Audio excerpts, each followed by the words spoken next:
وہ نہیں آئیں گے، بارات نہیں آئے گی، یہ الفاظ نہیں تھے، یہ سرگوشی تھی جو حویلی کے وسیع دالانوں میں زہر کی طرح پھیل رہی تھی، پہلے ایک نوکرانی سے دوسری تک، پھر عورتوں کے ہجوم میں، اور آخر کار اس کمرے تک پہنچ گئی جہاں وہ سرخ روسی جوڑے میں ملبوس گجروں سے سجے ایک بے جان گڑیا کی طرح بیٹھی تھی، ہیرا، جس کا نام تو قسمت اور خوشبختی کی علامت تھا، مگر جس کی تقدیر میں شاید سیاہی کے سوا کچھ نہیں لکھا تھا۔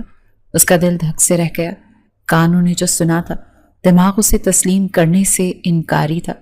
کیسے ممکن تھا؟ آج تو اس کی رہائی کا دن تھا، آج تو اس قید خانے سے اس کی آزادی کا پروانہ لکھا جانا تھا، مگر باہر بڑھتا ہوا شور، اس کی تائی جان کی تیز ہوتی آواز اور تایا جان کے پریشان قدموں کی چاپ اس کے انکار کو کمزور کر رہی تھی۔ نہیں، یہ سچ نہیں ہو سکتا۔ اس کا ذہن ماضی کے گرد میں بھٹکنے لگا۔ 5 سال پہلے کا وہ دن جب وہ پہلی بار اپنے تایا کے ساتھ اس شاہ حویلی میں داخل ہوئی تھی، وہ حویلی جس کی دیواریں اونچی اور دل تنگ تھے، وہ حویلی جس میں کبھی اس کی ماں کے لیے کوئی جگہ نہیں تھی۔ آج جب اس کی ماں اور باپ دونوں اس دنیا سے چلے گئے تو تایا اسے لے آئے تھے۔ وہ ان سب سے نفرت کرتی تھی کیونکہ انہوں نے اس کے ماں باپ کے ساتھ کبھی اچھا سلوک نہیں کیا تھا۔ ہیرا کا باپ شاہ نواز تھا، اس حویلی کا چھوٹا چشم و چراغ تھا جو شہر پڑھنے گیا اور وہیں کا ہو رہا۔ اسے اپنی یونیورسٹی کی ہم جماعت سے محبت ہوئی، اور یہ جانتے ہوئے کہ شاہ خاندان اپنی ذات سے باہر کسی لڑکی کو کبھی قبول نہیں کرے گا، اس نے چوری چھپے نکاح کر لیا۔ جب اس نے حویلی آ کر یہ خبر سنائی تو جیسے ایک طوفان برپا ہو گیا۔ کسی نے بھی اس شہری لڑکی کو بہو ماننے سے انکار کر دیا۔ شاہ نواز شاہ کو بے عزت کر کے جائیداد سے آگ کر دیا گیا، اور وہ اپنی بیوی اور 1 سالہ بیٹی ہیرا کو لے کر ہمیشہ کے لیے شہر لوٹ گیا۔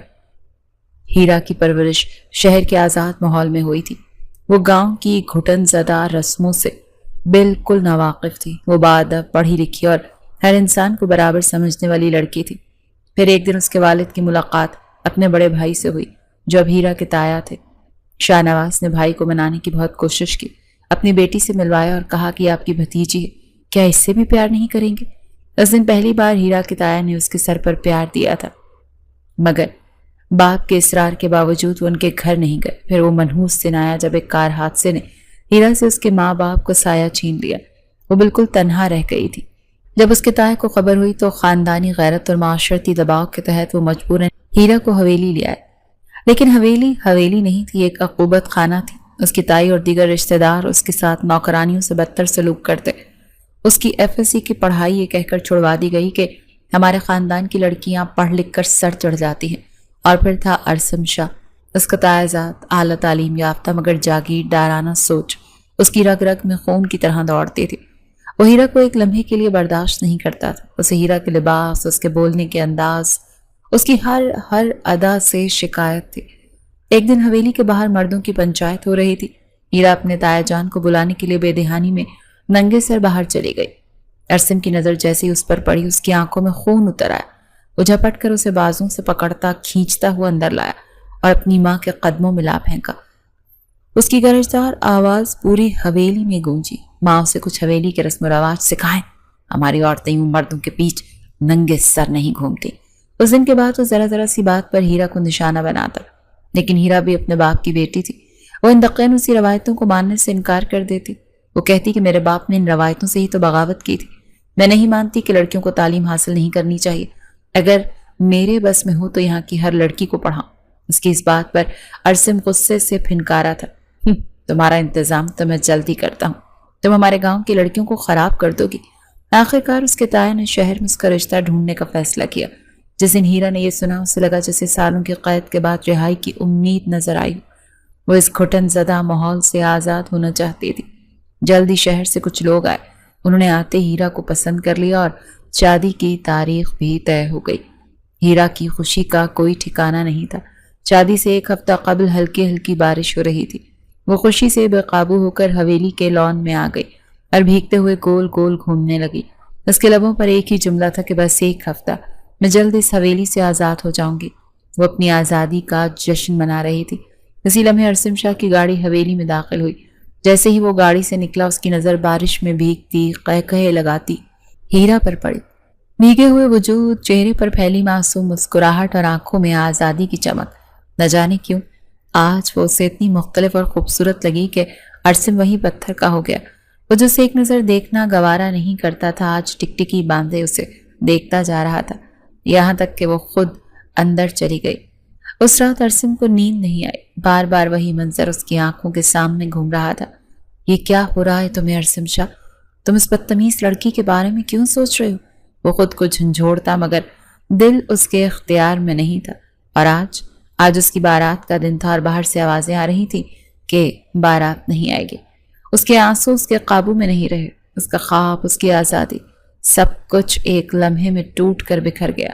وہ نہیں جانتی تھی کہ اس کی قسمت کا فیصلہ تو اسی دن ہو گیا تھا جب بارش میں بھیگتی اس کی ایک جھلک نے پتھر دل ارسم شاہ کو پگھلا دیا تھا۔ وہ نہیں جانتی تھی کہ اس کا دولہا بھاگا نہیں بھگایا گیا تھا، اور اس کھیل کا سب سے بڑا کھلاڑی ارسم شاہ اس وقت حویلی کے دوسرے کونے میں کھڑا ہلکے سے مسکرا رہا تھا۔ حویلی میں پہلی سرگوشی اب ایک ماتم میں بدل چکی تھی، عزت نیلام ہونے کا ماتم، شاہ خاندان کی ناک کٹنے کا ماتم۔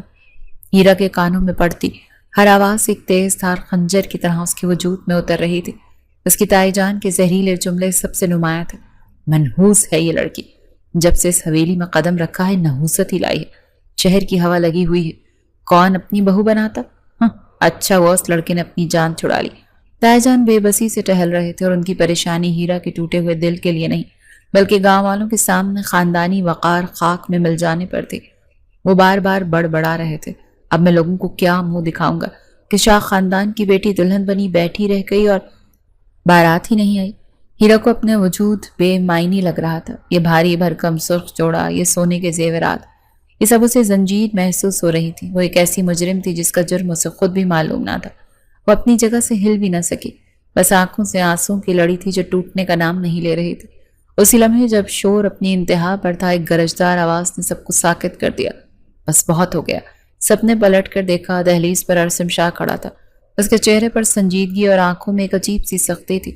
وہ دھیرے دھیرے چلتا ہوا بیچ میں آیا اور ایک نظر سب پر ڈالی۔ اس کی موجودگی میں اتنا روب تھا کہ سب کی زبانیں گنگ ہو گئیں۔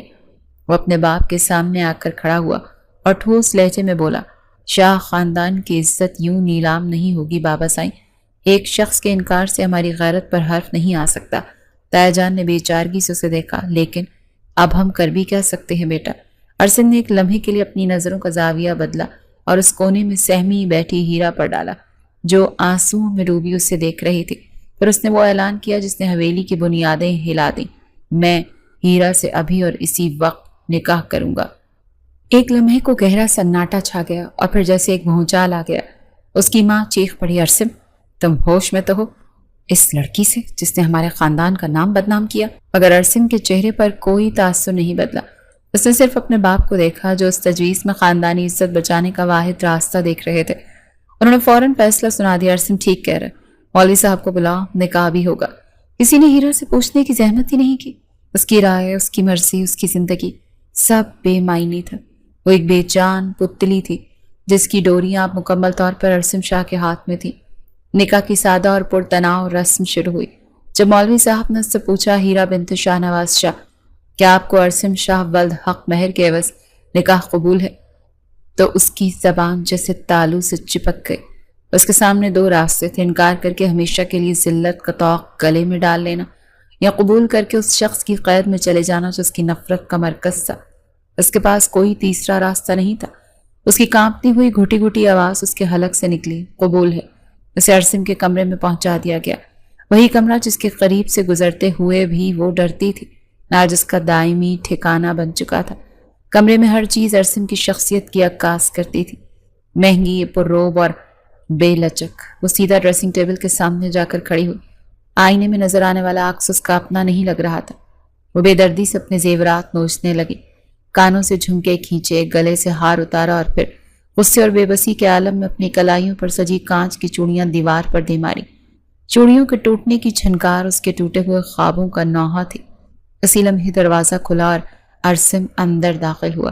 اس نے ہیرا کو اس حال میں دیکھا تو اس کے ہونٹوں پر ایک ہلکی سی مسکراہٹ آ گئی، ناقابل فہم مسکراہٹ۔ وہ اپنا کوٹ اتارتے ہوئے آگے بڑھا اور سرد لہجے میں بولا، آپ کیوں رو رہی ہو؟ شادی تو ہو گئی۔ ہیرا نے غصے سے پلٹ کر اسے دیکھا، اس کی آنکھیں شعلے برسا رہی تھیں۔ میں اسے شادی نہیں کہتی، وہ پھنکاری، قید ہے یہ جو پوری عمر کے لیے میری قسمت میں لکھی جا چکی ہے۔ اس کے جواب پر ارسم کی مسکراہٹ گہری ہو گئی. اس کے قریب آیا. ہو سکتا ہے یہ قید تمہارے لیے اچھی ثابت ہو. اس کے لہجے میں طنز نہیں بلکہ ایک عجیب سا اعتماد تھا. ویسے میں نے پہلی دلہن دیکھی ہے جو شوہر کے آنے سے پہلے ہی تیاری اتارنے لگ گئی. ہیرا نے اس کی بات کا کوئی جواب دینا مناسب نہ سمجھا. وہ خاموشی سے کپڑے لے کر واش روم چلی گئی اور دروازہ بند کر کے جی بھر کر روئی.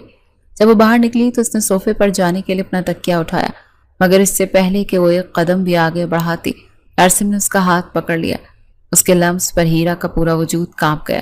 ارسم نے مضبوطی سے اس کا ہاتھ تھامے رکھا اور سرد آواز میں کہا، ہمارے خاندان میں یہ رسم نہیں، بیوی کی جگہ شوہر کے پاس ہی ہوتی ہے. ہیرا نے جھٹکے سے اپنا ہاتھ چھڑایا اور نفرت سے پوچھا، آخر کیوں کیا ہے آپ نے یہ سب؟ مجھ پر رحم کھایا؟ ارسم نے قدم اس کی طرف بڑھایا. اس کی آنکھوں میں ایک ایسی گہرائی تھی جسے ہیرا سمجھ نہ سکی. وہ اس کے کان کے قریب جھکا اور سرگوشی کی. رحم نہیں کھایا بلکہ خود پر رحم کھایا ہے. یہ کہہ کر وہ پیچھے ہٹ گیا اور بیڈ پر جا کر لیٹ گیا اور ہیرا وہیں کھڑی رہ گئی. اس کا دماغ سن ہو چکا تھا. خود پر رحم کھایا؟ اس جملے کا کیا مطلب تھا؟ یہ ظالم جاگیردار کیا پہیلی بھجوا رہا تھا؟ اس کی قید کا پہلا دن شروع ہو چکا تھا اور قید کرنے والے کے ارادے اس کی سمجھ سے بالاتر تھے. اس رات ہیرا کو لگا ہی نہیں کہ وہ سوئی تھی. اس کی آنکھیں بند تھیں مگر ذہن جاگ رہا تھا. ارسم کا وہ آخری جملہ خود پر رحم کھایا ہے ایک کانٹے کی طرح اس کے دماغ میں چپتا رہا. جب صبح کی پہلی کرن نے کھڑکی سے جھانکا تو اس نے خود کو بیڈ پر پایا. ارسم کمرے میں نہیں تھا. ایک لمحے کے لیے اسے سکون کا احساس ہوا مگر اگلے ہی پل حقیقت نے اسے آ گھیرا. یہ سکون عارضی تھا. یہ کمرہ، یہ حویلی اور وہ شخص اب اس کی زندگی کی اٹل حقیقت تھے. اس نے ہمت مجتمع کی اور کمرے سے باہر نکلی. اس کا سامنا کرنے کے لیے خود کو تیار کر لیا جس کی وہ عادی تھی. تائی جان کے طنز، نوکروں کی حقارت بھری نظریں اور حویلی کی دیواروں سے آتی وحشت. ناشتے کی میز پر ماحول کسی سوگ سے کم نہ تھا. تایا جان خاموشی تھی اور تائی جان کا چہرہ غصے سے تمتما رہا تھا. ہیرا نے چپ چاپ کرسی کھینچی اور بیٹھنے لگی. تائی جان کی زہریلی آواز نے اس کا استقبال کیا. آ گئی شہر کی شہزادی. رات کو نیند تو اچھی آئی ہوگی اپنے نئے محل میں. ہیرا نے اندر اٹھتے طوفان کو دباتے ہوئے نظریں جھکا لی. وہ جواب دے کر تماشا نہیں بنانا چاہتی تھی. وہ جانتی تھی کہ اس کی خاموشی ہی اس کا واحد ہتھیار ہے. لیکن اس سے پہلے کہ تائی جان کچھ اور کہتی ایک بھاری اور پرسکون آواز نے انہیں روک دیا. اماں، یہ ارسم تھا. وہ کب آ کر اپنی کرسی پر بیٹھا کسی کو خبر نہ ہوئی. اس کے لہجے میں حکم تھا، وہ اب اس گھر کی بہو ہے اور میری بیوی. اس کی عزت میری عزت ہے. میں آئندہ اس کے ساتھ کوئی بدتمیزی برداشت نہیں کروں گا. ناشتے کی میز پر کیسے زلزلہ آ گیا تھا؟ تائی جان کا منہ تو کھلے کا کھلا رہ گیا. یہ وہی بیٹا تھا جو اس لڑکی کو معمولی باتوں پر ان کے قدموں میں لا پھینکتا تھا. آج اسی کی خاطر اپنی ماں کو ٹوک رہا تھا. ہیرا نے بھی ناقابل یقین نظروں سے ارسم کو دیکھا. کیا یہ وہی شخص تھا یا یہ اس کا کوئی نیا روپ تھا، کوئی نیا جال تھا اسے اذیت دینے کا؟ دن بھر وہ اسی سوچ میں غلطاں رہی. ارسم کا بدلا ہوا رویہ اسے حیران کر رہا تھا. دوپہر میں جب ایک نوکرانی نے جان بوجھ کر اس کے پاؤں میں پانی گرا دیا تو ارسم جو وہیں سے گزر رہا تھا زور سے دھاڑا کہ نوکرانی خوف سے کانپنے لگی. تمیز بھول گئی ہو تم لوگوں کو؟ بی بی صاحبہ ہے وہ تمہاری. اس دن کے بعد حویلی میں جیسے غیر اعلانیہ قانون نافذ ہو گیا. ہیرا کو کوئی براہ راست کچھ کہنے کی ہمت نہیں کرتا تھا مگر نفرت بھری نظریں اور سرگوشیاں اب بھی اس کا تعاقب کرتی تھی. ارسم کا یہ نیا رویہ اس کے لیے ایک ڈھال تو بن گیا تھا مگر وہ اس ڈھال کے پیچھے چھپے شخص سے خوف زدہ تھی. اسے لگتا تھا یہ سب ایک دکھاوا ہے، طوفان سے پہلے کا سکوت.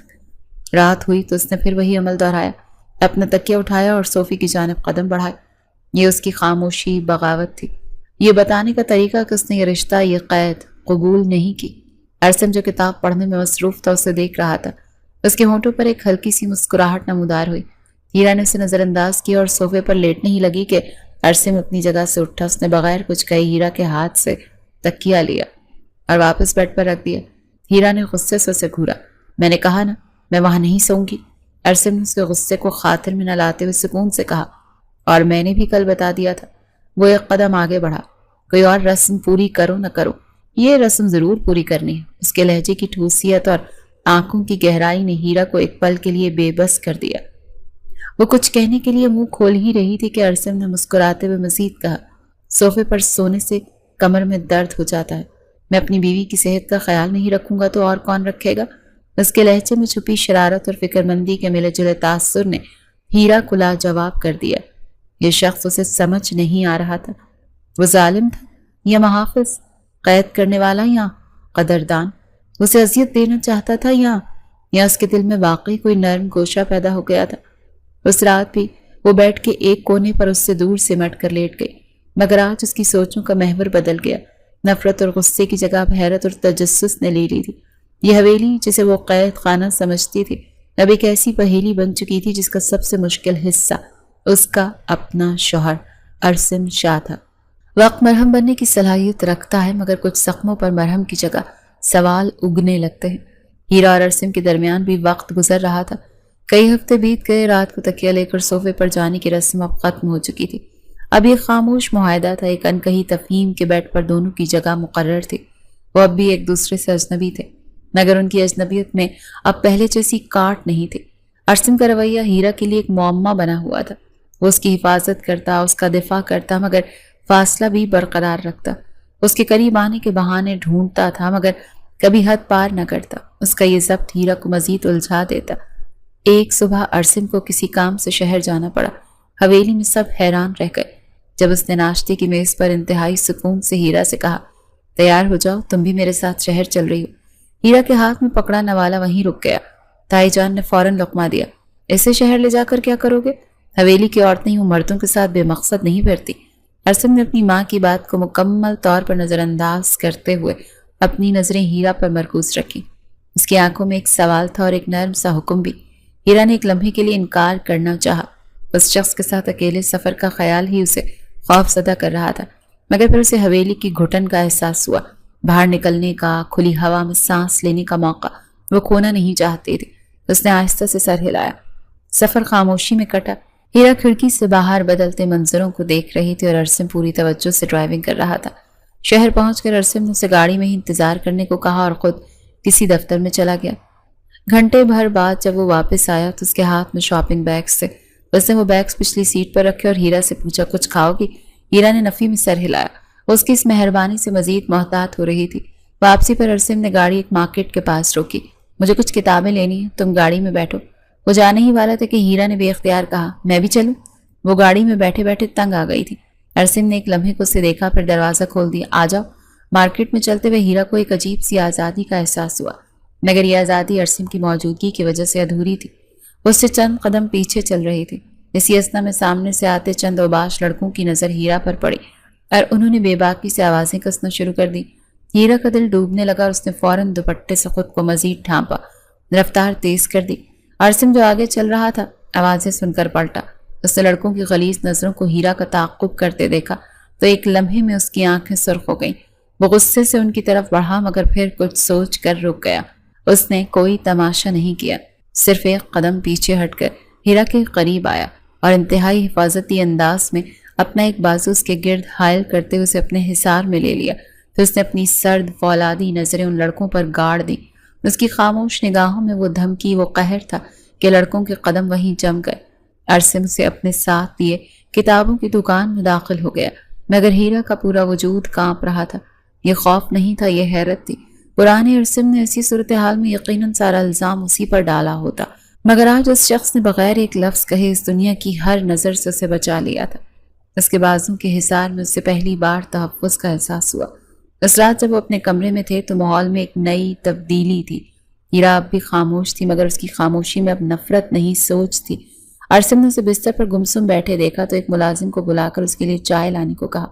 چائے کا کپ تھامے ہیرا نے نظر اٹھا کر اسے دیکھا۔ شکریہ، یہ لفظ اس کے منہ سے کئی ہفتوں بعد ارسم کے لیے نکلا تھا۔ ارسم نے جواب میں صرف سر ہلایا، مگر اس کی آنکھوں میں ایک چمک سی لہرائی۔ اس رات پہلی بار ہیرا نے خود سے تکیہ اٹھا کر صوفے پر جانے کا ارادہ ترک کر دیا۔ وہ چپ چاپ اپنی جگہ پر جا کر لیٹ گئی۔ ارسم نے جب لائٹ بند کی تو اس کے لبوں پر ایک فاتحانہ مسکراہٹ تھی۔ اس کی خاموش کوششیں رنگ لا رہی تھیں اور برف آہستہ آہستہ پگھل رہی تھی۔ مارکیٹ والے واقعے کو کئی دن گزر گئے۔ اب ہیرا اور ارسم کے درمیان خاموشی تو تھی، مگر وہ اجنبی نہیں لگتی تھی۔ ناشتے کی میز پر جب ارسم سے کوئی بات کرتا تو وہ مختصر ہی صحیح مگر جواب ضرور دیتی۔ اس کی یہ تبدیلی تائی جان کو آگ لگا دیتی تھی، مگر ارسم کی موجودگی میں وہ بے بس تھی۔ ایک دوپہر حویلی میں ٹہلتے ہوئے ہیرا کے قدم بے اختیار اس پرانے چھوٹے سے کمرے کی طرف اٹھ گئے جہاں اس نے اپنی زندگی کے بدترین 5 سال گزارے تھے۔ دروازہ کھلا تھا اور وہ اندر داخل ہوئی تو وہی پرانی بوسیدگی، وہی اداس اور دیواروں میں بسی تنہائی نے اس کا استقبال کیا۔ اسے وہ دن یاد آ گئے جب وہ یہاں گھنٹوں اپنے ماں باپ کو یاد کر کے رویا کرتی تھی۔ اس کی آنکھوں سے بے اختیار آنسو بھر آئے۔ وہ وہی دیوار سے ٹیک لگا کر بیٹھ گئی اور آنسو اس کی گالوں پر بہنے لگے۔ وہ اپنے ماضی کی قید میں کھوئی ہوئی تھی جب اسے اپنے پیچھے قدموں کی آہٹ سنائی دی۔ اس نے جلدی سے آنسو پونچھے اور پلٹ کر دیکھا تو دروازے پر ارسم کھڑا تھا۔ اس کے چہرے پر ایک ناقابل فہم تاثر تھا۔ وہ دھیرے سے اندر آیا۔ یہاں کیا کر رہی ہو؟ ہیرا کی آواز میں سالوں کا چھپا درد ابھر آیا۔ اپنی پرانی قید کو دیکھنے آئی تھی، یہ یاد دلانے کہ میری اصل اوقات کیا ہے۔ ارسم کے چہرے پر ایک تکلیف کی لہر دوڑ گئی۔ اس کے قریب آیا اور اس کے سامنے بیٹھ گیا۔ میں جانتا ہوں میں نے تمہارے ساتھ بہت ظلم کیا۔ اس کی آواز میں ندامت تھی۔ میں تمہیں روز کی تکلیف میں بغاوت کرتے دیکھتا تھا اور مجھے غصہ آتا تھا۔ ہیرا نے نفرت سے اسے دیکھا۔ تو آپ اس غصے کو مجھ پر نکالتے تھے؟ میرا غصہ تم پر نہیں تھا ہیرا۔ ارسم نے گہری سانس لی۔ وہ غصہ اس نظام پر تھا، اس حویلی پر تھا جس کے لیے تم نہیں بنی تھی۔ تمہاری آزاد سوچ، تمہاری ہمت، مجھے ڈر تھا کہ یہ حویلی کی روایتیں تمہیں زندہ درگور کر دیں گی۔ میرا طریقہ غلط تھا، بہت غلط، مگر میں تمہیں ٹوٹتے ہوئے نہیں دیکھ سکتا تھا۔ یہ ایک اعتراف تھا، ادھورا مگر ہیرا کے دل میں اتر جانے والا۔ کیا یہ ممکن تھا کہ اس کی ساری نفرت، ساری سختی ایک غلط فہمی پر مبنی خوف کا نتیجہ تھی؟ اس کے ذہن نے اسے جھٹلایا مگر دل نے ایک لمحے کے لیے یقین کرنا چاہا۔ ارسم نے نرمی سے اس کا ہاتھ تھاما۔ تمہاری جگہ اب یہ کمرہ نہیں، تمہاری جگہ میرے ساتھ میرے کمرے میں۔ اس نے اسے اٹھایا اور کمرے سے باہر لے آیا۔ اس واقعے نے ہیرا کے اندر بہت کچھ بدل دیا تھا۔ اسے پہلی بار لگا کہ شاید ارسم اتنا برا نہیں ہے جتنا وہ سمجھتی تھی۔ اس شام جب تائی جان نے مہمانوں کے سامنے اس کے شہری لباس پر طنز کیا تو اس سے پہلے کہ ارسم کچھ بولتا، ہیرا خود بولی۔ اس کی آواز میں خوف نہیں، ایک نیا اعتماد تھا۔ تائی اماں، میں آپ کی عزت کرتی ہوں لیکن میں ارسم شاہ کی بیوی ہوں اور اس گھر میں اپنی عزت پر کوئی سمجھوتا نہیں کروں گی۔ میرا لباس میری شناخت کا حصہ اور میرے شوہر کو اس پر کوئی اعتراض نہیں۔ وہاں موجود سب لوگ دم بخود رہ گئے۔ تائی جان کا منہ حیرت سے کھلا رہ گیا اور ارسم کی آنکھوں میں اپنی بیوی کے لیے فخر اور محبت کی ایک نئی چمک ابھری۔ اس رات کمرے کا ماحول بالکل مختلف تھا۔ ایک سکون تھا، ایک اپنائیت تھی۔ ارسم اپنے لیپ ٹاپ پر کام کر رہا تھا جب ہیرا چائے کا کپ بنا کر لائی اور چپکے سے اس کی میز پر رکھ دیا۔ اس سے پہلے کہ وہ پلٹتی ارسم نے اس کی کلائی تھام لی۔ ہیرا نے چونک کر اسے دیکھا۔ شکریہ۔ ارسم کی آواز میں گرم جوشی تھی۔ اس نے صرف سر ہلایا اور اپنی کلائی چھڑائی مگر اس بار اس کے لمس سے ہیرا کو کرنٹ نہیں لگا بلکہ ایک مانوس سا احساس ہوا۔ وہ اپنی جگہ پر جا کر لیٹ گئی مگر آج اس کے دل کی دھڑکن تیز تھی۔ وہ جانتی تھی کہ اس شخص کی بہت قریب آ رہی تھی جو کبھی اس کی نفرت کی وجہ تھی۔ یہ جبری شادی اب دھیرے دھیرے ایک ایسے رشتے میں بدل رہی تھی جس کا نام وہ خود بھی نہیں جانتی تھی، مگر وہ یہ نہیں جانتی تھی کہ اس رشتے کی بنیاد ایک بہت بڑے راز پر رکھی تھی جو اگر فاش ہو جاتا تو سب کچھ تباہ کر دے گا۔ محبت کا پہلا قدم احساس ہوتا ہے جب دوسرے کا درد اپنا لگنے لگے اور اس کی خاموشی بھی سنائی دینے لگے۔ ہیرا اور ارسم کے رشتے میں یہی مرحلہ آ چکا تھا۔ حویلی اب بھی وہی تھی، لوگ بھی وہی تھے، مگر ہیرا کے لیے اب اس کی دیواروں میں گھٹن نہیں، ایک مانوسیت پیدا ہو رہی تھی، کیونکہ اب یہاں کوئی تھا جو اس کا خیال رکھتا تھا۔ ایک شام ارسم اپنی زمینوں سے واپس آیا تو معمول سے زیادہ خاموش اور تھکا ہوا لگ رہا تھا۔ اس کے چہرے پر نقاہت تھی جو وہ اپنی سنجیدگی کے پیچھے چھپانے کی کوشش کر رہا تھا۔ رات کے کھانے پر اس نے بمشکل ہی کچھ کھایا۔ ہیرا اسے کنکھیوں سے دیکھتی رہی۔ اس کے دل میں ایک انجانی سی تشویش نے سر اٹھایا۔ جب وہ کمرے میں آئے تو ارسم اپنا سر صوفے کی پشت سے ٹکا دیا اور آنکھیں موند لی۔ ہیرا کچھ دیر اسے دیکھتی رہی، پھر ہمت کر کے اس کے قریب آ گئی۔ آپ ٹھیک تو ہیں؟ اس کی آواز میں جھجک کے ساتھ ساتھ فکر بھی تھی۔ ارسم نے آنکھیں کھولے بغیر جواب دیا، بس تھکاوٹ ہے۔ مگر ہیرا کو تسلی نہ ہوئی۔ اس نے ڈرتے ڈرتے اپنا ہاتھ آگے بڑھایا اور اس کی پیشانی پر رکھ دیا۔ اس کا جسم بخار سے تپ رہا تھا۔ اوہ، آپ کو تو تیز بخار ہے، وہ بے اختیار بولی۔ ارسم نے اس کا ہاتھ پکڑ لیا۔ اس کی گرفت کمزور تھی۔ کوئی بات نہیں، صبح تک ٹھیک ہو جائے گا۔ یہ پہلا موقع تھا کہ ہیرا نے اس کی کمزوری کو اتنے قریب سے دیکھا تھا۔ وہ شخص جو پوری حویلی پر اپنی دھاک بٹھائے رکھتا تھا اس وقت بے بس نظر آ رہا تھا۔ ہیرا کے اندر کی ساری تلخی، ساری نفرت جیسے اسے ایک لمحے میں پگھل گئی۔ اس نے نرمی سے اپنا ہاتھ چھڑایا اور فوراً ایک پیالے میں ٹھنڈا پانی اور پٹیاں لے آئی۔ وہ خاموشی سے اس کے ماتھے پر پٹیاں رکھنے لگی۔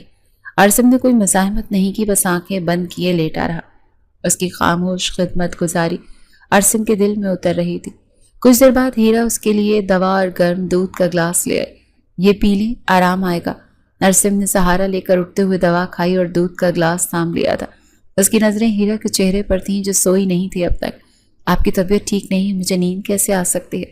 اس نے بے ساختگی سے کہا اور پھر اپنی جلد بازی پر خود ہی شرما گئی۔ اس کے اس سادہ سے جملے نے ارسم کے دل پر گہرا اثر کیا۔ اس نے گلاس واپس رکھتے ہیرا کا ہاتھ تھام لیا۔ اس بار اس کی گرفت میں مان تھا، شکریہ۔ یہ لفظ اتنا بھرپور تھا کہ ہیرا کو لگا کہ اس نے سب کچھ کہہ دیا۔ اس رات ہیرا اس کے پاس کرسی پر بیٹھی رہی، وقفے وقفے سے اس کی پٹیاں بدلتی رہی۔ جب وہ نیند اور جاگنے کی کیفیت میں تھا تو اس کے چہرے کو دیکھتی رہی۔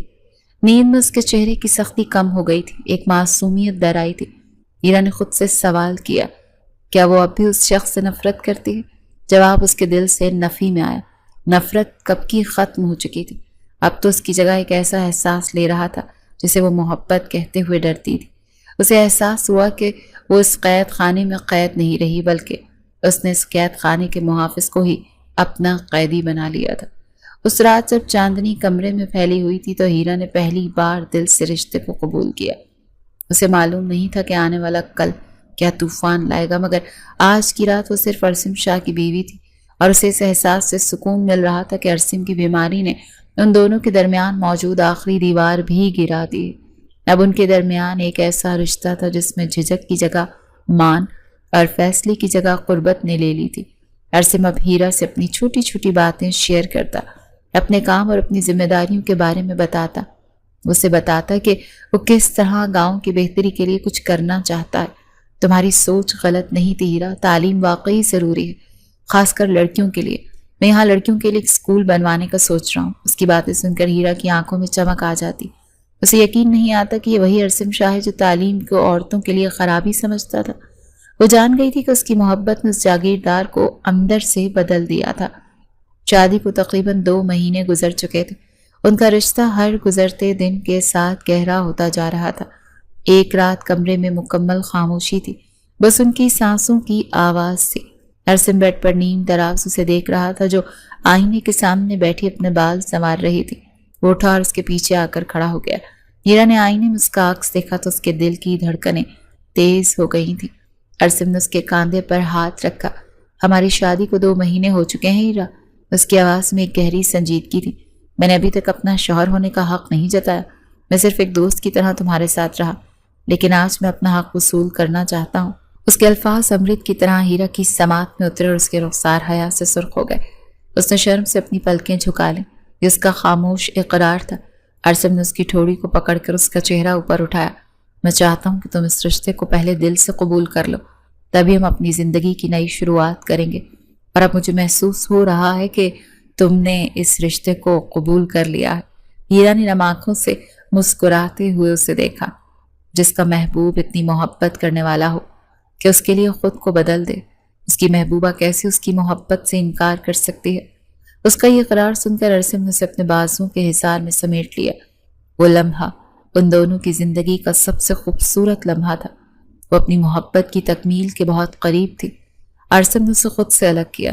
اس کے چہرے پر محبت کے ساتھ ساتھ ایک عجیب سا خوف بھی آیا۔ لیکن ایک بات ہے ہیرا، اس کی آواز بھرا گئی، شاید اسے سن کر تم مجھ سے نفرت کرنے لگو۔ ہیرا نے ناسمجھی سے اسے دیکھا۔ کیسی بات؟ اس کا دل کسی انہونی خوف سے دھڑک رہا تھا۔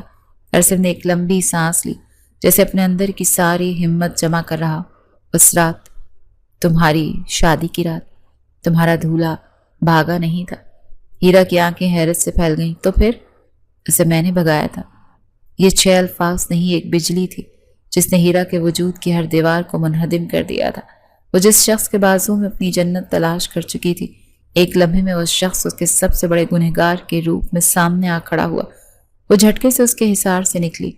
اس کا لمس اب اسے آگ کی طرح جلا رہا تھا۔ محبت اور اپنائیت کے وہ تمام احساسات جو پچھلے 2 مہینوں میں پروان چڑھے تھے، دھوکے کی ایک تیز آندھی میں تنکوں کی طرح بکھر گئے۔ اس کے چہرے کا رنگ فق ہو چکا تھا۔ آنکھوں میں محبت کی جگہ شدید بے یقینی اور کرب نے لے لی تھی۔ کیوں؟ اس کے لبوں سے صرف ایک لفظ نکلا، مگر اس ایک لفظ میں صدیوں کی اذیت سمائی تھی۔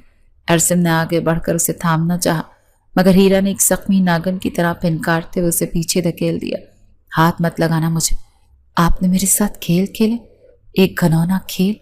اس کی آواز آنسوؤں میں ڈوب کر کانپتی رہی۔ یہ محبت نہیں تھی، یہ آپ کی ضد تھی، آپ کی جاگیردارانہ انا تھی۔ آپ نے مجھے ایک چیز کی طرح حاصل کیا، پہلے مجھے قید کیا اور میری آزادی چھینی، اور پھر مہربانی کا ڈھونگ رچا کر میرا دل جیت لیا۔ کیوں کیا آپ نے ایسا؟ ارسم اس کے ہر الزام کو چپ چاپ سنتا رہا۔ اس کے چہرے پر تکلیف اور ندامت کے گہرے سائے تھے۔ وہ جانتا تھا وہ اس کے ہر غصے، ہر الزام کا حقدار تھا۔ جب ہیرا بولتے بولتے تھک کر رونے لگی تب وہ دھیرے سے بولا، کیونکہ میرے پاس کوئی اور راستہ نہیں تھا۔ جھوٹ! وہ چیخی۔ سچ ہی ہے ہیرا۔ اس کی آواز میں ایک ایسی سچائی تھی جس نے ہیرا کو ایک لمحے کے لیے خاموش ہونے پر مجبور کر دیا۔ جس دن میں نے تمہیں بارش میں دیکھا تھا اس دن میں اپنا دل ہار بیٹھا، مگر تمہاری شادی میں صرف ایک ہفتہ باقی تھا۔ میں تم سے بات کرتا تو تم کبھی میری بات نہ مانتی، تم مجھ سے نفرت کرتی تھی اور بجا کرتی تھی۔ وہ چند قدم اس کے قریب آیا مگر ایک محفوظ فاصلے پر رک گیا۔ میں نے اس لڑکے کے بارے میں معلومات نکلوائیں جس سے تمہاری شادی ہو رہی تھی۔ اس نے گہری سانس لی۔ یار، وہ لڑکا 2 نمبر تھا، 1 نمبر کا جواری اور شرابی۔ وہ صرف شاہ خاندان کے نام اور پیسے کی وجہ سے تم سے شادی کر رہا تھا۔ اس پر لاکھوں کا قرض تھا اور وہ تمہیں ایک سیڑھی کی طرح استعمال کرنا چاہتا تھا۔ ہیرا نے بے یقینی سے اسے دیکھا۔ اس کا دماغ ارسم کی باتوں کو پرکھ رہا تھا۔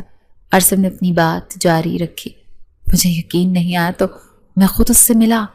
میں نے اسے پیسوں کی پیشکش کی اور وہ فوراً مان گیا۔ جو شخص اپنی ہونے والی بیوی کو چند لاکھ کے عوض چھوڑنے پر راضی ہو جائے، کیا وہ تمہیں زندگی بھر خوشیاں دے سکتا تھا ہیرا؟ کیا میں تمہیں اس جہنم میں جانے دیتا؟ یہ انکشاف ہیرا کے سر پر بجلی بن کر گرا تھا۔ اس کا دماغ معاف ہو رہا تھا۔ ایک طرف ارسم کا دھوکہ تھا، اس کی زبردستی تھی، اور دوسری طرف ایک ممکنہ تباہال مستقبل تھا جس سے شاید ارسم نے اسے بچا لیا تھا۔ اس کا غصہ کم نہیں ہوا تھا مگر اب اس میں الجھن شامل ہو گئی تھی۔ وہ کیا سوچ، کس پر یقین کرے، اسے سمجھ ہی نہیں آ رہا تھا۔ ارسم نے اپنی جیب سے ایک فولڈ کیا ہوا کاغذ نکالا اور میز پر رکھ دیا۔ یہ اس کے قرضوں کے ثبوت ہیں اور اس آدمی کا بیان ہے جس نے ہمارے درمیان ڈیل کروائی۔ اس نے آخری بار ہیرا کے روتے چہرے کو دیکھا۔ میں جانتا ہوں میرا طریقہ غلط تھا، بہت غلط تھا۔ میں نے تمہارا بھروسہ توڑا ہے، لیکن میرا ارادہ تمہیں بچانا تھا۔ اب فیصلہ تمہارا ہے۔ یہ کہہ کر وہ کمرے سے باہر نکل گیا تھا۔ ہیرا وہیں فرش پر گرتی چلی گئی تھی۔ اس کے سامنے اس کی بکھری ہوئی محبت تھی، ایک تکلیف دہ سچائی تھی اور ایک ایسا فیصلہ تھا جو اس کی باقی کی زندگی کو اس کی سمت متعین کرنے والا تھا۔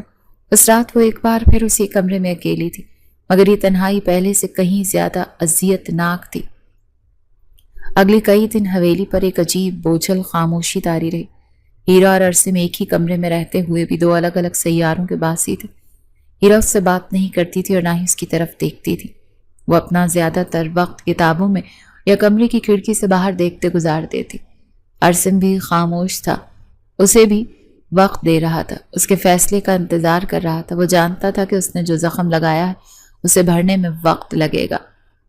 اس دوران ہیرا کا ذہن ایک مسلسل کشمکش کا شکار تھا اور وہ بار بار ارسم کی باتوں کے پیش کیے گئے ثبوتوں اور پچھلے 2 مہینوں میں اس کے بدلے ہوئے رویے کو تولتی۔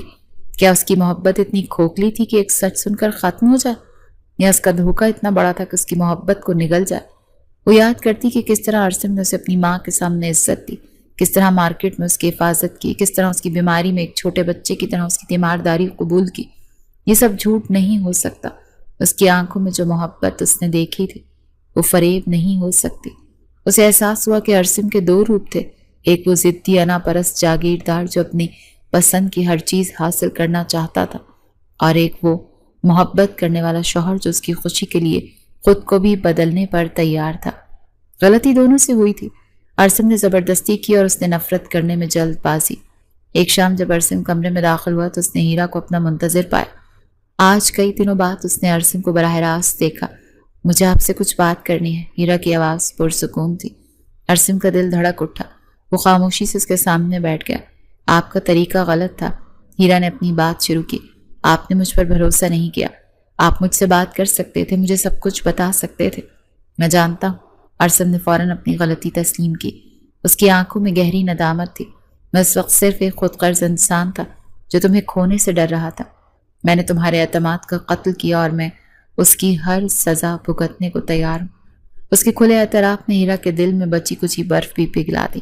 وہ اپنی جگہ سے اٹھی اور اس کے سامنے آ کر کھڑی ہو گئی۔ اس کی آنکھوں میں آنسو تھے مگر لبوں پر ایک ہلکی سی مسکراہٹ۔ اس نے شوخی سے اپنا ہاتھ اٹھایا اور عرصم کی کمر پر ایک زوردار مگر محبت بھرا مکہ رسید کیا۔ تو عرصم نے حیرت سے اسے دیکھا۔ محبت ہی تھی تو سیدھا سیدھا اظہار کر دیتے۔ وہ شکوہ کنا تھی۔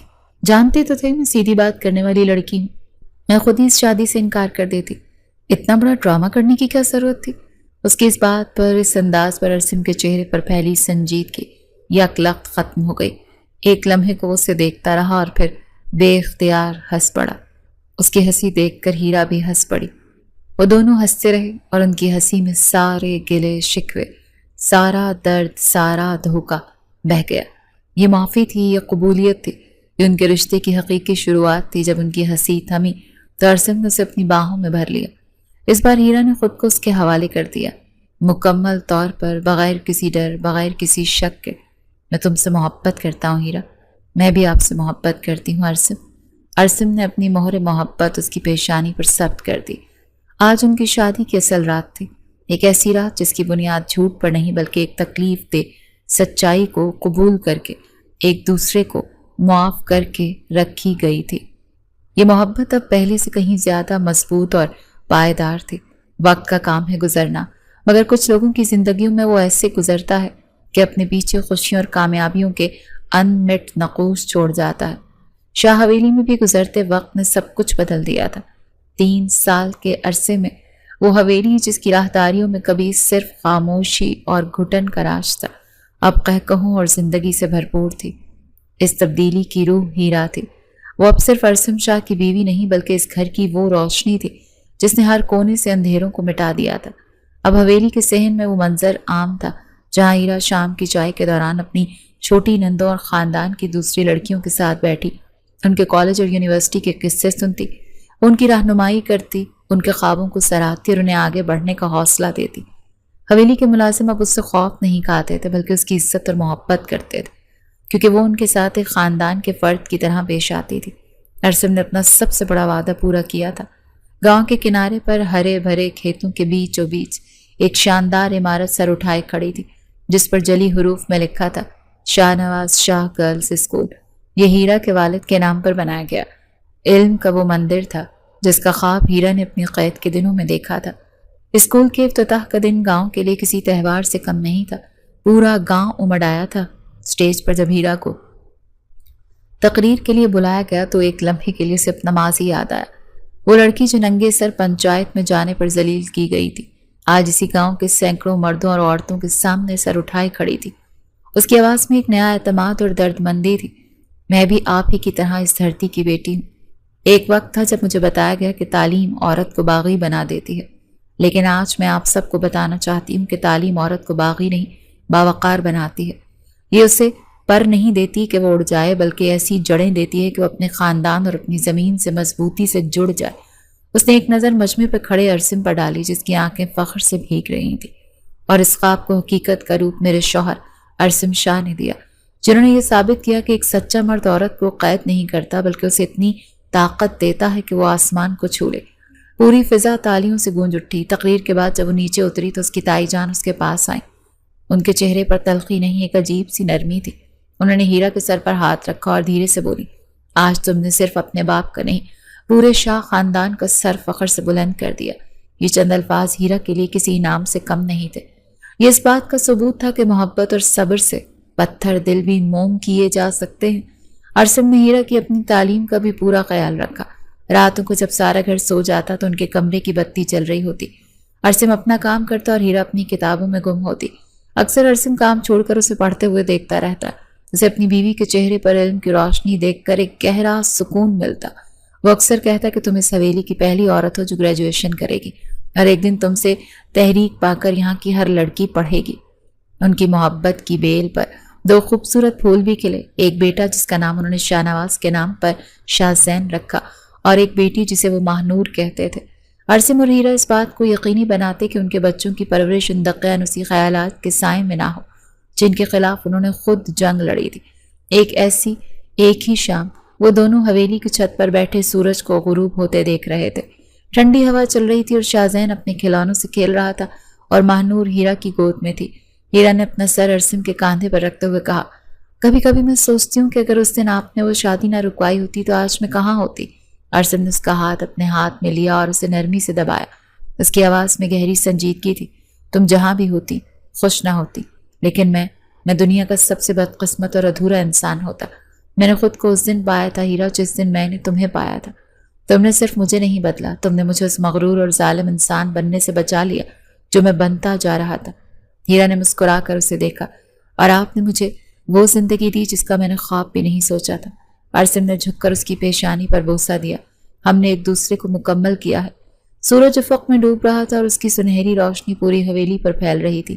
یہ حویلی اب پتھروں کا قید خانہ نہیں بلکہ محبت، امید اور روشنی کا مرکز تھا۔ نیچے سے ہند سے ان کے بیٹے کے کھلکھلانے کی آوازیں آ رہی تھیں اور ان کی محبت کی کہانی نہ صرف دو دلوں کو جوڑا تھا بلکہ ایک پورے خاندان کی تقدیر بدل دی تھی۔